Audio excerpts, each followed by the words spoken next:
At the far reaches of the twining galaxy, in the bright swirl of star systems known collectively as the Aeon Belt, there existed a planet of lofty spires and polished metal known as Vexus Prime. This world thrummed with commerce, technology, and fashion from 100 different star-born civilizations. Merchants in shimmering robes, engineers in brass-laden exoskeletons, and ambassadors in swirling cloaks strode through labyrinthine streets, offering wares and forging alliances that spanned from the luminous seas of Stellaris, 9 to the fiery vents of Morix. The heart of Vexus Prime was its grand marketplace, a sprawling concourse where neon signs flickered overhead in nearly every language known to intelligent life.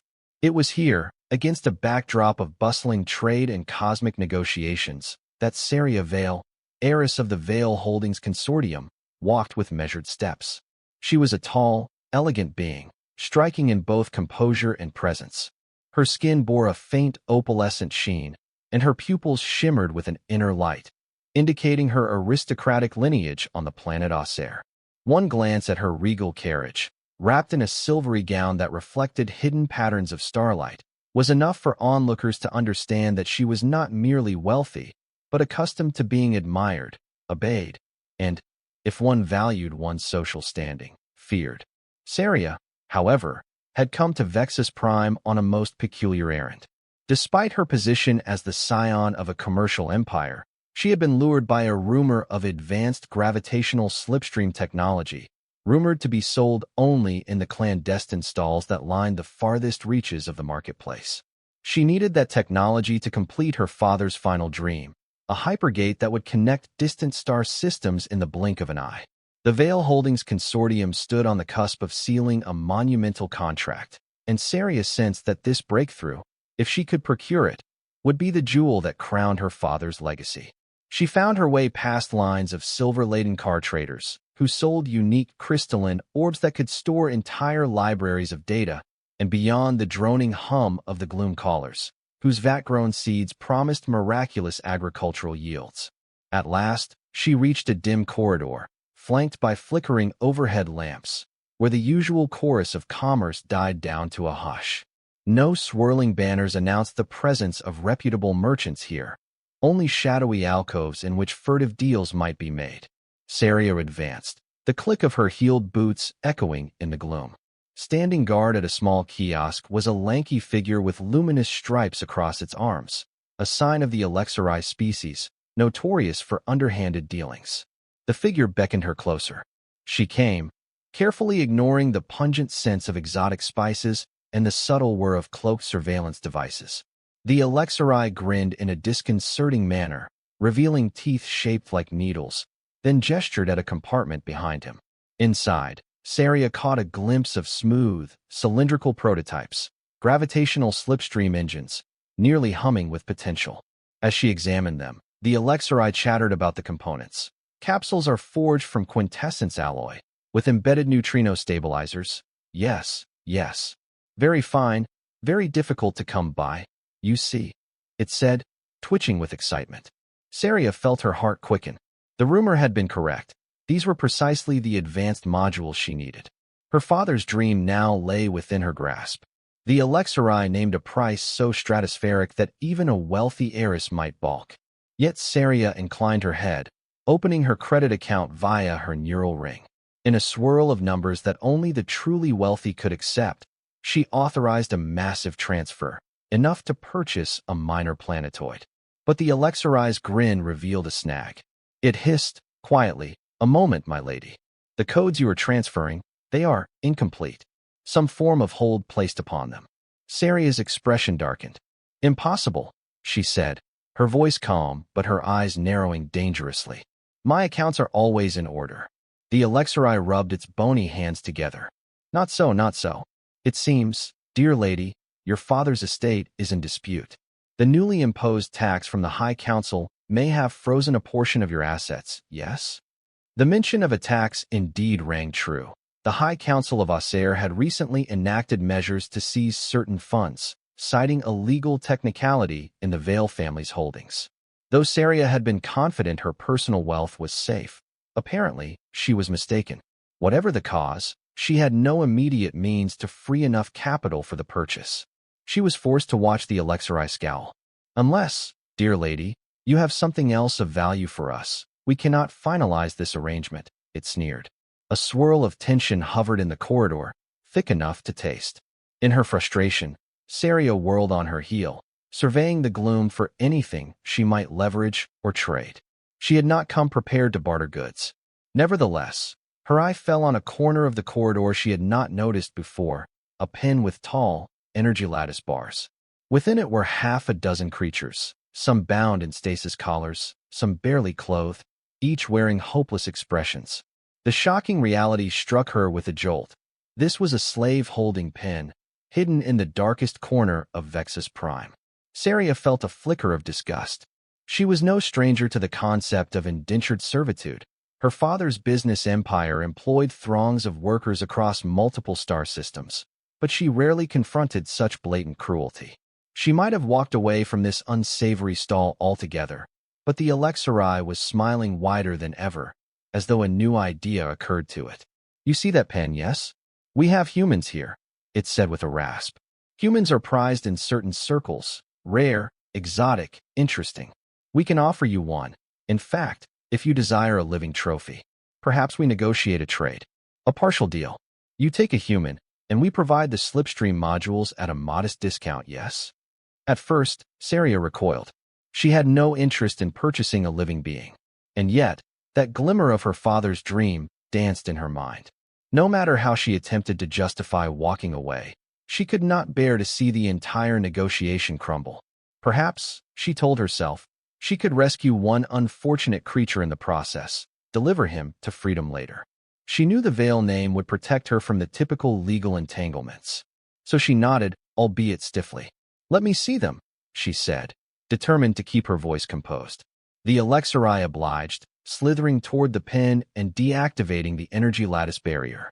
One by one, it displayed the slaves, a timid Eulidian with large, quivering eyes, a stoic android with half its face burned, and then, at the back of the pen, a tall, muscular human man.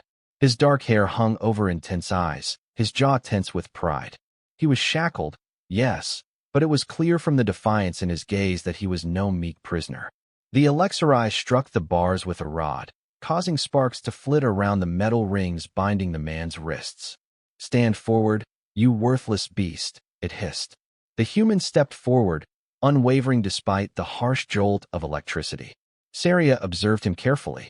Although the man's clothes were tattered, his posture remained rigid, as though he were restraining an urge to lash out. When his eyes locked on Saria's, she felt a strange flutter in her chest, a mixture of sympathy, curiosity, and a reluctant respect. This one is Ethan Drake, the Elixiri continued. A wild spirit, so they say, but perhaps that can be tamed by the right hand. Saria's gaze never left Ethan's. She wondered if it was defiance or utter hatred that lit his eyes. Either way, she sensed a sharp intelligence behind that simmering stare. She drew in a breath and turned back to the Elixiri. We have a deal, she said softly, naming a figure in her mind. But I'll have my lawyers rectify the transaction for the modules. As for the human, I'll take him. Without further protest, the Elixiri snapped open the ring that sealed Ethan's shackles to the pen. It forced him forward. Saria motioned for her personal guard, a burly android named CZ-7, to keep watch. She walked away from the pen, leading Ethan Drake by the chain that still dangled from his wrists. The sight was unsettling to her, yet she steeled herself with the knowledge that by claiming him, she might better his lot. The Elixiri quickly arranged the necessary credits transfer, doubtless taking advantage of Saria's partial liquidity as best it could. But Saria cared little for the final sum. All that mattered was that the slipstream technology was hers, and that the human, Ethan Drake, now followed her out of the shadows, into the neon-lit thoroughfare of Vexus Prime. As they emerged into the crowded marketplace once more, traders and passers-by eyed Saria and her new acquisition with a mix of envy, curiosity, and revulsion. She ignored them, all too aware of how scandalous it might appear for an Osirian heiress to purchase a slave. Saria had never approved of such practices, though countless other aristocrats in the galaxy indulged in them. She found it distasteful. Once they arrived at Saria's private hangar bay, a sleek, metallic structure that housed her personal star yacht, the Heiress crest, she turned to address Ethan properly. Her voice was poised, though a hint of regret colored her words. "I know what you must be thinking," she began, "that you're in no better hands, that I'm just another cold aristocrat. I assure you, that's not my intention. I want you to save you." Ethan, still shackled, merely stared. His expression remained guarded. "Forgive me," he said at last, voice hoarse from disuse, "if I'm not inclined to believe that." Saria, unsure how to respond, nodded at CZ7. The android produced a small device from its chest compartment. With swift efficiency, it unlocked the shackles from Ethan's wrists, leaving them bruised but free. The heavy manacles clattered to the ground, and he rubbed his wrists, wincing slightly. "You're free to roam the ship," Saria said quietly, "but I'd suggest you remain under watch until we depart Vexus Prime. This place isn't safe for someone with no official status or identification." Ethan's mouth twisted into a wry smile. "I'm used to being in unsafe places," he said. Though the retort carried a sting, Saria perceived layers of bitterness and determination beneath his words. She turned and walked into the Heiress crest, beckoning for him to follow. The vessel's interior was spacious, filled with polished corridors that caught reflections of passing starlight. Doors slid open soundlessly, revealing a lounge area where plush seating curved around a transparent window offering a panoramic view of the bustling docking bays. Ethan took in his surroundings with cool appraisal. Saria watched him, intrigued by his demeanor. He did not tremble with subservience, nor did he lash out with blind aggression. Instead, his every movement was measured, as though he were assessing angles and potential routes, as though some hidden part of him was forever on alert. Finally, she offered him a seat and some water, fetched from the ship's automated dispenser. He sipped carefully, as if checking for poison. An uncomfortable silence settled between them. After a moment, Saria spoke again. "We'll be leaving this planet soon," she said. "I need to rendezvous with certain business associates in orbit. But afterward, if you wish it, I can have you transported somewhere safe, a place where you can start anew." Ethan narrowed his eyes. "And what do you gain from that?" She tilted her head, meeting his gaze. "Peace of mind, perhaps," she replied. "I dislike slavery. I needed the technology the elixir I was selling, but I also knew I could not stand there and leave a fellow intelligent being trapped in a cage, not if I had a say in the matter." He studied her, searching her expression. "You genuinely regret this purchase, don't you?" To her surprise, a faint flush warmed her cheeks. She stared at her reflection in the window to avoid his penetrating eyes. "I know I appear selfish," she said. "Perhaps I am. It was a business decision, and I made it under duress. But that doesn't mean I can't rectify it. Consider yourself my guest, not my prisoner." Ethan's stare lingered on her for a moment longer, then he nodded curtly. "I can live with that," he said, even as a flicker of doubt remained in his tone. They departed Vexus Prime's orbit within the hour, leaving behind the swirling neon lights and chaotic glimmer of the marketplace. As the Heiress crest soared into the cosmic dark, Saria noticed Ethan standing near the observation window, watching the stars stretch and expand as the ship's faster-than-light drive warmed up. In that moment, he appeared like a man burdened by memories. Saria wondered what circumstances had led him into slavery, and how a human from a distant corner of the galaxy had ended up in the possession of unscrupulous traders. Time passed in subdued tension. CZ-7 navigated the vessel away from known shipping lanes, moving to a rendezvous point where Saria planned to meet colleagues from the Vale Consortium. Once or twice, Saria approached Ethan, offering conversation, but he responded politely and without warmth, maintaining an emotional distance. Something about his quiet watchfulness, however, piqued her curiosity further. Then, late one evening, as the ship drifted through a silent starfield, Saria woke from a restless sleep. She wandered the corridors, drawn by a faint sound in the engineering bay. There, by the ship's central console, stood Ethan Drake, scanning the readouts on her navigational systems. Instantly alert, Saria stepped into the doorway. "What are you doing?" she asked, trying to keep her voice low yet firm. Ethan turned, but instead of jumping guiltily, he simply held up his hands in a pacifying gesture. "I'm not tampering with anything," he murmured. "I'm just looking." "Looking for what?" He exhaled, his breath catching in frustration. At last, he spoke. "I was verifying our coordinates, your destinations, your cargo. I wanted to see if I could glean something about you, or about your business. I need to know if the Vale Consortium is linked to certain organizations." Suspicion flared in Saria's mind. "Which organizations?" she demanded, stepping closer. Ethan's jaw tightened, and he pressed his lips together, clearly torn. Then, seemingly deciding to confide in her, he began in a low voice, "I was working undercover. That is, I'm not just some random human captive. I'm an operative." Sarya's pulse quickened. "An operative for whom?" He paused. "I'd rather not say names, not until I trust you more. But I can tell you this. There is a trafficking syndicate that operates throughout the Aeon Belt, specializing in smuggled tech and enslaved beings, particularly humans, it seems. My mission was to infiltrate one of the groups they used to transport merchandise. I'd planned to gather evidence, expose their network, and bring it down from the inside. But something went wrong. I got sold on Vexus Prime and lost contact with my team." A swirl of conflicting emotions warred within Saria. Disbelief, anger, then pity. "You risked your life to do that?" she asked. Ethan's shoulders lifted in a barely perceptible shrug. "Somebody had to. My people have been going missing throughout the galaxy, and no one else seemed inclined to investigate. I discovered that some unscrupulous aristocrats, alien or otherwise, are funding these operations. Some do it just for profit, some for twisted entertainment, others for political leverage." Saria felt her stomach churn. She had heard whispers of such a network, but her father had always maintained that Vale Holdings was never involved in anything illegal. A trickle of fear slid down her spine. Was it possible that her father's empire had ties to these criminals? Or was it all a misunderstanding? "You think my family is involved?" she asked quietly. Ethan regarded her intently. "I don't know," he admitted. "What I do know is that you have enormous influence, and your father's name is known far and wide. I have no conclusive proof that Vale Holdings is part of the syndicate, but I'm not ruling anything out." Saria's mind reeled. She recalled how her father had always been an honorable man, or so she believed. But her father had also possessed a ruthless side in business dealings, and perhaps he'd been forced into alliances of which she was unaware. On the other hand, she resented the idea that Ethan could suspect her or her father without evidence. "So what's your plan now?" she asked, crossing her arms, feeling somewhat defensive. He let out a long breath. "Survive, for one. Then, if I can, reconnect with my team, or at least complete my mission.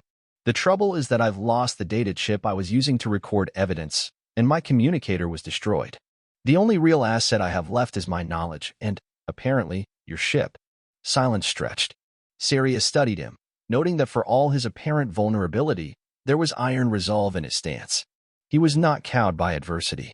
She understood, then, that she had purchased not just a random prisoner, but a determined agent who had infiltrated the galaxy's darkest criminal underbelly. At length, she spoke carefully. "I'm not your enemy, Ethan Drake.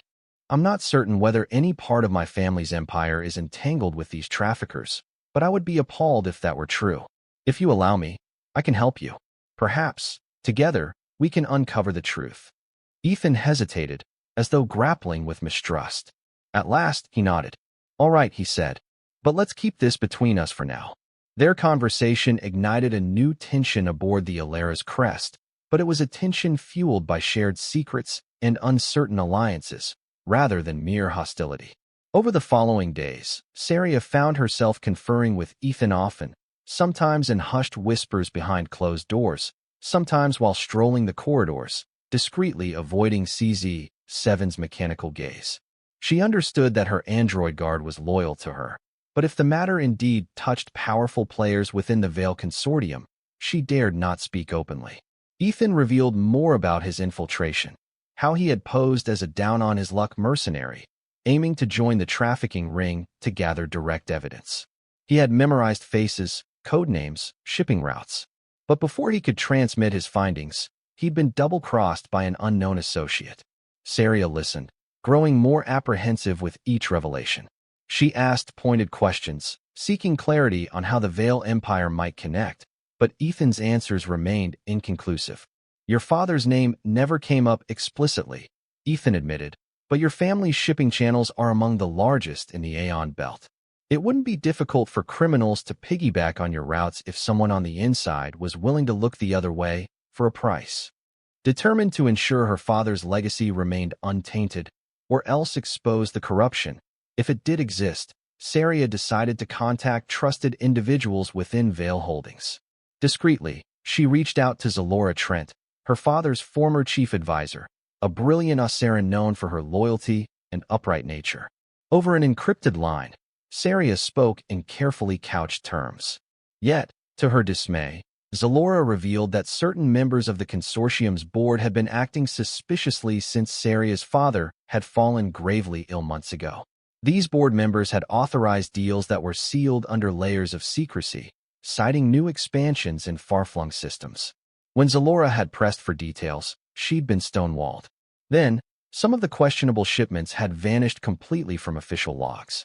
A chill trickled through Saria as she absorbed Zalora's story. Could the Vale Empire's subordinates, or even the board itself, be laundering deals for the trafficking syndicate? She thanked Zalora and ended the call. When she turned, she found Ethan watching her from the corridor.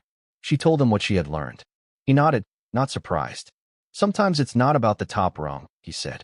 Sometimes it's the people underneath, the ones in middle management, or near the top, who see an opportunity to profit. Or it could be a competitor using your family's resources as a shield. Whatever the truth is, we're both in danger if we poke too far. Sarya squared her shoulders. I will not be complicit, she said, steel creeping into her tone.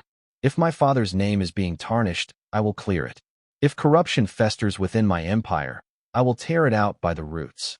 Will you help me? Ethan studied her, weighing her sincerity, then gave a terse nod. I will, he said, provided I can trust you to keep me safe, and that you won't betray me if we uncover something that implicates people dear to you. A flicker of pain crossed her features. I promise, she replied. Thus began the uneasy alliance between Sarya Vale, aristocratic heiress, and Ethan Drake, a covert human operative. In the quiet corridors of the Alara's crest, they studied shipping logs, cross-referenced suspicious cargo manifests, and tried to piece together the scope of the trafficking operation. Saria used her personal codes to gain partial access to Vale Holdings' internal records, while Ethan offered insight on known syndicate tactics. Slowly, a pattern emerged, one that pointed to a handful of high-ranking officials within Vale Holdings conspiring with an illicit network. The deeper they delved, the more Saria realized the danger they courted. Powerful individuals would kill to protect their secrets, and the Vale name would not shield her if these conspirators deemed her a threat. One evening, days into their journey, Saria found Ethan in the lounge, staring at the star-spangled void through the observation window. For once, the tension in his expression appeared softened by reflection. She approached quietly, noticing how the starlight framed his features, how the silent swirl of cosmic dust beyond seemed to echo the swirling currents of their predicament. You're troubled, she said softly. He nodded, never breaking his gaze from the window. I've always known this mission was dangerous, he said. But now, there's more at stake. People in your own house might be turning on you, and I can't quite figure out why you risk so much to help me. She felt her cheeks grow warm, recalling their initial meeting and the guilt she carried for effectively buying him. I told you, I want to right a wrong, she replied, stepping to his side. And if my father's legacy is in peril, my father who taught me to be just and fair, I can't stand by. They fell silent for a moment, sharing the quiet hum of the ship's life support systems. Then Ethan spoke again, his voice gentler. Thank you, he murmured. You saved me from that cage, even if by accident, and now you're risking everything to investigate your own family's empire. I didn't expect that. The slightest smile tugged at the corners of Sarya's mouth. I didn't expect a slave would turn out to be an undercover operative, she said, raising an eyebrow. He let out a short laugh. Well, that makes two of us. In that charged moment, as the stars glimmered, Sarya sensed a subtle shift in the air between them, a faint undercurrent of trust beginning to form. She reached out and touched his wrist, a light, tentative gesture, mindful of the bruises left by his shackles. He didn't pull away. All illusions of safety shattered 2 nights later, when the Alara's crest dropped out of hyperspace near an uncharted outpost, where Saria intended to gather more data. As they prepared to land on the small, dusty moon, a place of abandoned mining tunnels and half-collapsed domes, the ship's security alarms shrieked. A second vessel had dropped out of FTL on their tail, weapons hot. Panicked, Saria rushed to the cockpit, with Ethan following close behind. Through the viewport, they saw a lean black ship, bristling with cannons, swooping in for an attack. The comm system crackled to life. Sarya Vale, hissed a voice. This is Captain Roddy's, speaking on behalf of certain interested parties. We know you've been snooping into records that do not concern you. If you value your life, you will surrender. A rush of adrenaline pounded in Sarya's veins. She recognized the name. Roddy's was rumored to be a rogue enforcer, employed by various cartels. The fact that he had come for her meant she had uncovered something the syndicate desperately wanted to hide. She glanced at Ethan, whose jaw tightened. Brace for evasive maneuvers, Ethan said, slipping into a calm, measured tone. I'll handle the ship's dorsal cannons. Sarya nodded, activating her controls, initiating a flurry of quick maneuvers. The Heiress crest was designed for speed and luxury rather than combat, but it did carry some defensive capabilities. Ethan dashed to the weapons console, while CZ-7 hurried to reinforce the shields. Within seconds, the black ship fired a volley of plasma bursts. Saria jinked the Heiress crest to one side, feeling the vibration as near hits sizzled across the hull's shielding. She grimaced, another direct hit, and they'd be venting atmosphere into the void. Return fire, she shouted. Ethan complied, triggering a hail of laser pulses at the attacker.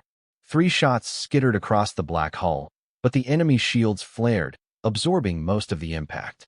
They're powering up something big, Ethan warned, reading the console.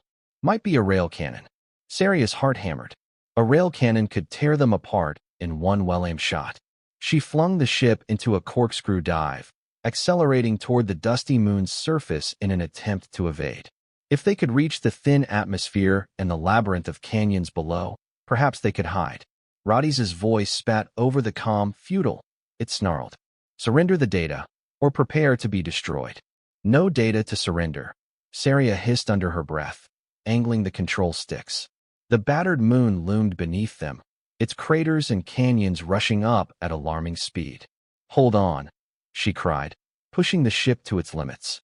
They skimmed over the canyon rims, the black ship close behind. The ground rose and fell in jagged shapes, their hull sensors screaming as they weaved around rocky outcroppings, all under the flickering glow of the rivals' weapons. Every so often, the black ship's cannons boomed, and the air around them crackled with deadly energy. At last, Sarya spotted an abandoned mining station carved into a cliff. We might be able to lose them in there, she called to Ethan. With deft control, she guided the Heiress crest inside a massive tunnel entrance, dust billowing behind them. Darkness enveloped them, the ship's lights dancing across rusted support beams and collapsed scaffolding. The black ship attempted to follow, but the narrow width of the passage made it risky to navigate at high speeds. For a tense span, the tunnel curved and plunged deeper into the moon. The enemy vessel's weapons fire lit up the gloom behind them, but it could not get a clear shot without risking collision with the tunnel walls. Sarya found a small hollow near the tunnel's side, a recessed chamber once used for storage. She quickly brought the ship to rest, powering down the main engines, leaving only minimal life support active. Dust settled around the hull. They waited in tense silence, the beep of sensors telling them the black ship was searching. After several minutes, the radar showed the enemy moving deeper into the tunnels, evidently uncertain where the Heiress crest had gone. Sarya held her breath, hoping the darkness concealed them. Finally, the black ship's signals moved away, back toward the surface. Perhaps the pilot feared a cave-in or realized they'd lost their quarry. Sarya exhaled, shoulders slumping from tension. Ethan turned to face her, adrenaline still flickering in his eyes. That was close, he said, voice tight. She nodded shakily. Too close. We need to find a safer route, or we'll be sitting ducks once we emerge. CZ-7 performed a quick systems check. The hull had sustained moderate damage, but the cloak generator, a feature used for stealth landings, remained functional. Sarya breathed a sigh of relief. If they could get the cloak online, perhaps they could slip away from the moon undetected once the black ship left. Ethan examined the readouts. Roddy's must have been hired by those conspirators in Vale Holdings, or by the syndicate. They know we're onto them. If they're trying to kill you, it means you're dangerously close to exposing something major. Sarya nodded. Then we keep going, she said resolutely. We find a way to bring this to the authorities. Her words were bold, yet she felt a heavy weight settle in her chest. The realization that her own father's enterprise was compromised, that her life was now threatened by those who feared her knowledge, it all felt overwhelming. She turned to Ethan, noticing how his presence steadied her. A part of her, once so aloof, felt strangely comforted by his unwavering purpose. He met her gaze. "We'll get through this," he said softly. They spent the next few hours repairing the ship and planning their exit. CZ-7 applied patches to the hull, while Saria prepared the cloak generator for a short-duration stealth flight. She and Ethan pored over star charts, finding a route to the next system where they hoped to contact an old ally of Ethan's, someone who could serve as a conduit to the official channels, or at least hide them temporarily. Amid this flurry of activity, the closeness between them grew. Their shared purpose and the near-death escape had forged a bond. During a quiet moment, as they worked side by side, Sarya glanced at Ethan and saw a reflective sadness in his expression. She sensed there were layers to him she had yet to uncover. "Ethan," she asked softly, "before all this, your mission, your infiltration, what was your life like?" He paused, inhaling slowly as though struggling to recall a distant memory.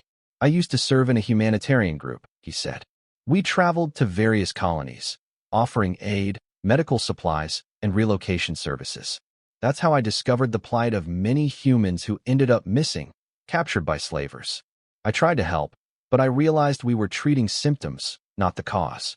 That's when I volunteered to go undercover, to find the root of the trafficking ring and shut it down. I guess I never expected it to go so far, or to land me in chains." His voice trailed off, and Saria placed a gentle hand on his arm. "I'm sorry," she whispered. "You risked everything to do the right thing."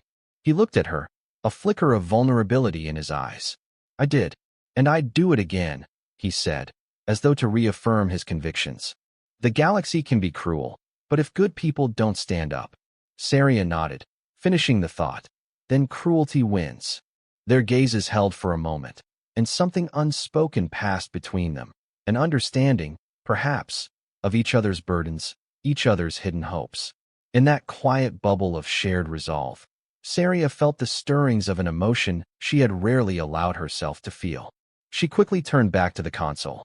"Let's finish up," she said, forcing a practical note into her voice. "We have to get out of here soon." When the cloak was ready, they powered up the engines on minimal output, drifting through the dark tunnel like a ghost. Saria guided the ship carefully, and the battered moon's rocky passageways opened onto the star-flecked sky. The black ship was nowhere in sight on sensors, likely searching the far side of the moon, or giving up the hunt. With a burst of acceleration, the Heiress crest soared into space, the cloak flickering around it in a subtle shimmer. They plotted a course for a hidden outpost orbiting a gas giant in the neighboring system. According to Ethan, an old friend of his, a Dravani named Tarek, operated an independent listening post there. If anyone could discreetly gather intelligence or provide safe harbor, Tarek could. The journey took nearly a day. During that time, Saria and Ethan continued to compile their evidence, cross-referencing the shipping logs with the incomplete records they had gleaned. Their suspicion kept coming back to two principal figures on the Vale Holdings board, Jathan Cross and Madame Chile. Both had signed off on expansions in remote systems near the Aeon Belt, with budgets and cargo manifests that made little sense on paper. It all pointed to smuggling operations. Saria's heart ached at the betrayal. She could scarcely believe how brazen these individuals had been, using the Vale name and resources to facilitate horrors. She prayed that her father, veteran though he was, had not known. Finally, the Heiress crest emerged near the swirling storms of the gas giant known as Racker. Around it orbited dozens of small, rocky satellites and a scattering of artificial structures, decommissioned mining rigs, research stations, and hidden dens for black market traders. Tarek's outpost was nestled on one of these orbs, disguised as a defunct fueling depot. Under Ethan's direction, they approached a cluster of drifting debris, carefully navigating through battered hull fragments that created a modest camouflage. Saria could see the outpost's lights blinking faintly, a signal known only to those who recognized the code. Once they landed in Tarek's makeshift hangar, the tension of the trip eased slightly. Tarek himself, a tall, spindly Dravani with mottled brown skin, rushed forward to greet them. He embraced Ethan with genuine relief. "By the storms, I thought you were dead," Tarek said, his voice buzzing with the Dravani's unique timbre. Ethan introduced Saria. Though Tarek regarded her with initial skepticism, no doubt suspicious of her aristocratic aura. He quickly recognized she was on their side. Within the cramped control room of Tarek's outpost, they shared their story. Tarek listened in grave silence. Then he tapped on a console, showing them a flurry of data. "It's worse than we thought," Tarek said quietly, gesturing at the screens. "There have been multiple sightings of newly arrived slave transports around the Aeon belt. Some of these routes appear to align with Vale Holdings' shipping lanes." Saria felt another wave of dread. "So it's confirmed," she murmured. "They're using my family's channels to move captive humans and other species, under cover of legitimate cargo." Tarek nodded, a sympathetic look in his alien eyes. "I'm sorry," he said, "but at least now we have enough proof to convince the authorities." Ethan, standing beside Saria, ran a hand through his hair. "That's the plan. Submit the evidence to the Interstellar Peace Council or a similar body. But we need to do it carefully, or these criminals will destroy the evidence before we can act." Saria squared her shoulders. "Let's do it," she said. "We'll gather everything, present it to the IPC, and shut these traffickers down once and for all." But Tarek's expression clouded with worry. "These syndicates are known to have allies everywhere, even within government. You'll need overwhelming evidence, and you'll have to time the release perfectly, so they can't bury it." Ethan glanced at Saria. "We'll need to stage a sting operation, gather indisputable proof from the next shipment, catch them in the act." Despite her rising fear, Saria nodded in agreement. "I'll do whatever it takes," she said, her voice trembling only slightly. And so the next phase of their plan unfolded. Tarek had intel suggesting that in 3 days, a major transport of enslaved humans would pass through an isolated jump gate near the outer rim of the Aeon belt. Saria, Ethan, and Tarek devised a plan. They would intercept the transport, hack its logs, and broadcast real-time proof to the Interstellar Peace Council. With Vale Holdings' own shipping credentials involved, any illusions of innocence would crumble, forcing immediate intervention. To pull this off, Saria offered the Alera's crest as bait. She'd pilot it into the shipping lane with the official Vale transponder codes, thereby luring the transport into a presumed rendezvous. Meanwhile, Ethan would board the transport disguised as a guard, using stolen credentials. Once inside, he'd release the captives and record the trafficking arrangement. Tarek would handle the data broadcast from his outpost, ensuring the feed went directly to reliable IPC channels. It was a bold, perilous plan, requiring near-flawless execution. But time was short, and the moral imperative weighed heavily on them. Saria grew restless, heart pounding each time she imagined the operation going awry. She could be arrested or killed. Ethan might be captured, forced back into slavery, or worse. Yet the alternative, doing nothing, was unthinkable. In those tense days of preparation, Saria and Ethan found solace in each other's presence. One evening, they spoke in hushed tones in a cramped bunk room within Tarek's outpost, reviewing the infiltration details. When the conversation ended, they realized how close they stood, their breaths mingling in the thin air of the station. He reached for her hand. She allowed it, lacing her fingers with his. For a moment, words failed them. Then, tentatively, Saria leaned closer, and Ethan tilted his head, gently pressing his lips to hers in a quiet moment of connection. The kiss lasted but a fleeting instant, yet it carried all the pent-up longing, fear, and fragile hope that had built between them. When they broke apart, breathless, Saria rested her forehead against his. "I don't know what will happen," she whispered. He held her hand more tightly. "Whatever happens," he said softly, "we face it together." On the appointed day, Saria piloted the Alera's crest to the outer rim of the Aeon belt, broadcasting Vale Holdings' credentials. As expected, the target transport ship, which sensors identified as the Vexus Bounty, responded with a coded signal. Tarek, monitoring the feed from afar, patched Ethan's disguised identity into the transport's logs, allowing him to slip aboard with a contrived story about being an overseer assigned by the Vale board. The tension in Saria's stomach was nearly unbearable. Her mind reeled with possibilities. What if the smugglers recognized Ethan? What if they suspected treachery? She could do nothing but maintain her ship's course and watch as the Vexus Bounty loomed into view, a large freighter with heavy shielding, flanked by smaller escort craft. From his vantage point on the freighter, Ethan relayed quick updates to Tarek, who in turn patched them to Saria. Boarded successfully came Ethan's first message, typed out in cryptic code. Guard suspicious, but credentials holding. Saria's heart hammered. She tapped her console, broadcasting a calm, businesslike message to the Vexus bounty. This is Sarya Vale, here to review the cargo on behalf of the consortium. Requesting docking permission. A curt, static-laced response came through. Docking bay 4 is open. Approach with caution. She guided the Heiress crest forward, hoping the crew wouldn't realize she was alone, with only CZ-7 on board.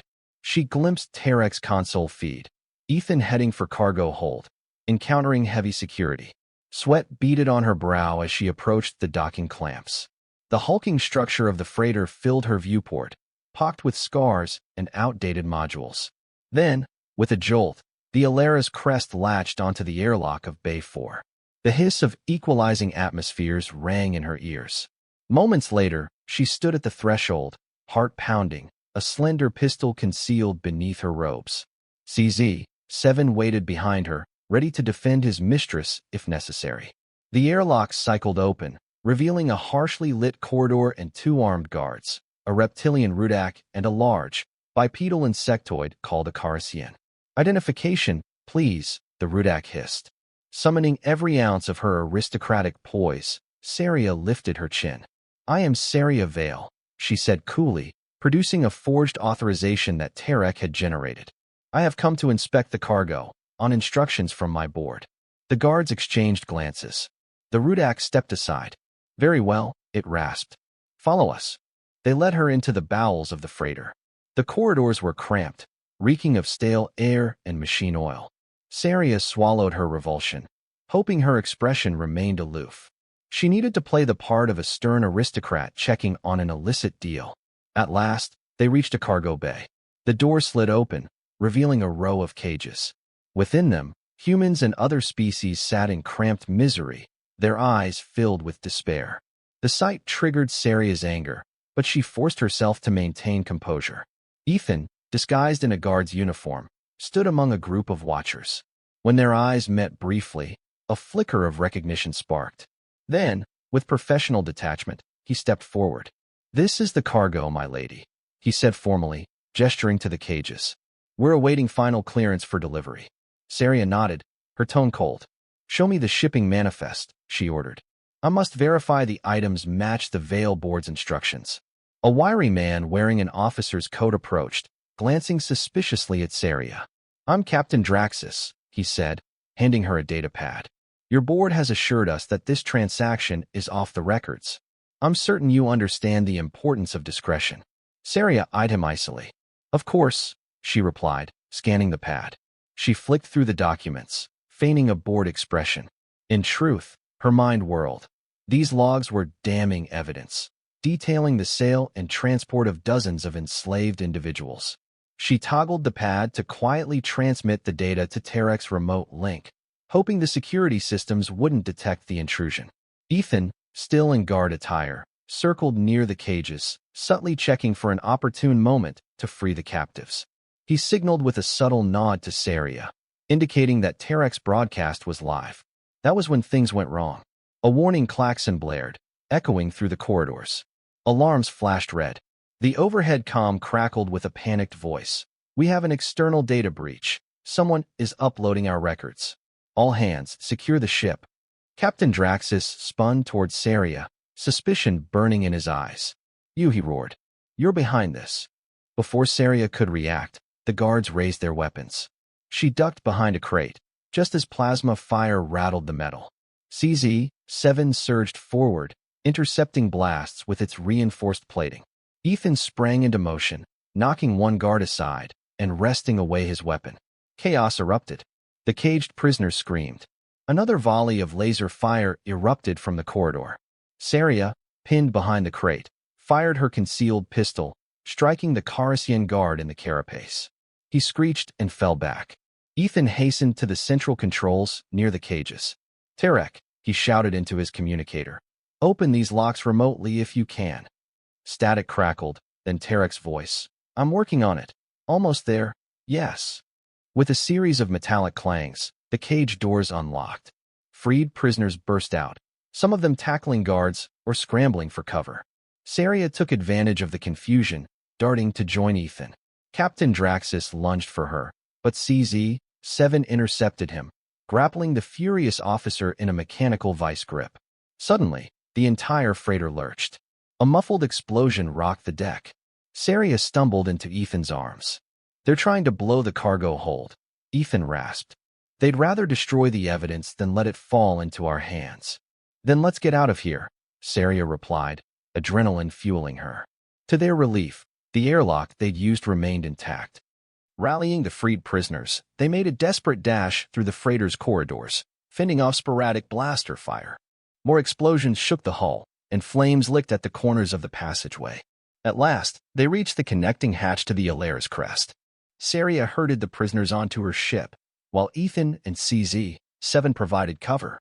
Captain Draxus, battered from the android's blow, still barked orders to his men, urging them to cut off the escape. But Tarek, working from afar, jammed the freighter's internal doors, slowing the pursuit. The moment the last prisoner scrambled aboard, Saria slammed the hatch and initiated decoupling. Outside the viewport, she glimpsed flames consuming the freighter's cargo bay.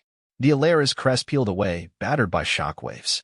She engaged full thrusters, surging into open space. Behind them, the Vexus bounty tore itself apart in a series of fiery blasts, the syndicate's sabotage ensuring no incriminating evidence remained on board. But Tarek had already captured the data logs, enough to indict the criminals and their partners in Vale Holdings. Exhaustion and relief warred within Saria as she guided her ship away. The newly freed prisoners huddled in the lounge and corridors, some shaking with shock, others crying tears of joy. Medical drones whirred among them, offering basic first aid. She set the coordinates for Tarek's outpost, where the rescued slaves would receive temporary shelter. Once the autopilot engaged, Saria slumped in the pilot's seat, her limbs trembling. Ethan knelt beside her, placing a reassuring hand on her shoulder. "You did it," he said, voice warm with gratitude. "You saved them." She looked up, her eyes brimming with tears she fought to contain. "We did it," she corrected. "And Tarek, and them, all of us. But the fight isn't over. We still need the Interstellar Peace Council to act on this." Ethan's hand lingered on her shoulder. "They will," he said. "This time, we have enough evidence that they can't ignore. And with the Vale name behind it." She nodded, inhaling unsteady breaths. "Yes," she murmured. "We'll see it through, Ethan. I promise." Over the next few days, events unfolded in a dizzying rush. From Tarek's secure outpost, they transmitted the evidence to the Interstellar Peace Council. The logs clearly exposed the involvement of Jathan Cross and Madame Chile, among others. In a dramatic hearing conducted via galactic hololink, Sarya Vale personally testified, revealing how these conspirators had used her family's shipping channels to conceal and transport enslaved beings. Although the criminals tried to discredit her, Ethan Drake also testified, corroborating her story, presenting his covert findings. Tarek's recordings of the rescue operation provided irrefutable proof. Under mounting pressure, the council initiated a widespread crackdown, dispatching enforcement ships to seize known trafficking routes. Jathan Cross and Madame Chile went into hiding, but within days were apprehended on a remote station. The Vale Holdings Board, reeling from scandal, swiftly ousted all complicit members. Saria, with Zalora Trent's support, reorganized the structure, vowing to implement new oversight protocols to ensure the company would never again be manipulated for such heinous acts. Though the media swirled with sensational headlines, "A Sarin Heiress exposes human trafficking ring," Vale scandal rocks Aeon belt, Saria remained steadfast, determined to restore her family's name and heal the wounds inflicted by the conspiracy. Amid this chaos, she never lost sight of the personal bonds that had formed. The freed prisoners began their own journeys of recovery. Some chose to return to Earth or to other worlds of their origin, aided by humanitarian networks that Ethan had re-established. As for Ethan Drake, he found himself at a crossroads. His mission was complete, his infiltration a success. The criminals he pursued for so long were finally behind bars, their network dismantled. He could have slipped away, returning to a quiet life, or embarking on a new assignment. But a pull stronger than duty kept him near Sarya Vale. One evening, under the glimmer of distant stars, they stood together outside the medical bay in Zalora Trent's facility on Acer. Saria's father, though too ill to preside over the business, had been informed of the events. He mustered a weak smile at his daughter's courage, blessing the changes she had enacted, even as he drifted in and out of fitful rest. After visiting her father, Sarya stepped out into a courtyard filled with sweet-scented vines that spiraled around marble columns. Ethan stood there, gazing at the serene night sky, the luminous vines casting soft reflections on his features. They met each other's eyes. She saw relief, lingering sadness, and something akin to hope dancing in his gaze. He extended a hand to her, and she took it, drawing close. "I was thinking," he said softly, "about where I go from here." Sarya's breath caught in her throat. She had been dreading that moment, half convinced that he would leave now that his mission was over. She was an alien heiress. After all, her life was bound to the complexities of galactic trade, a world of negotiations and political entanglements. Why should he remain, except out of passing gratitude? But Ethan's hand tightened around hers, warmth flooding his touch. "I can't deny I came here to uncover a conspiracy," he murmured, "and I found more than I bargained for. I found reasons to stay." Emotion swelled in Sarya's chest. She reached up, tentatively brushing her fingertips along his jaw. "Ethan, you have a life beyond this," she said, her voice quivering. "You could go anywhere, help countless people across the stars. There's so much good you can do." He nodded. "That's true. But for once, I'm allowed to choose where I want to be, not just where I'm needed. And I think I'd like to stay here, by your side, if you'll have me." Tears pricked the corners of her eyes. She recalled their first meeting, the chain around his wrists, the defiance in his gaze, how it had all begun with a transaction that sickened her. And now, somehow, they had grown from reluctant allies to partners to something more. She answered by pulling him close, pressing her lips to his in a gentle but resonant kiss. He returned it, arms encircling her waist. For a moment, they stood beneath the pale glow of Aser's 3 moons, the hush of the garden broken only by the rustle of night-blooming petals. When they finally separated, she saw her own joy reflected in his expression. "Yes," she whispered, resting her forehead against his. "Stay. We can rebuild together." And so, in the aftermath of conspiracies and shattered illusions, Sarya Vale and Ethan Drake forged a new beginning. Bound by trials of danger and trust, they found in each other not only solace, but the promise of a brighter tomorrow.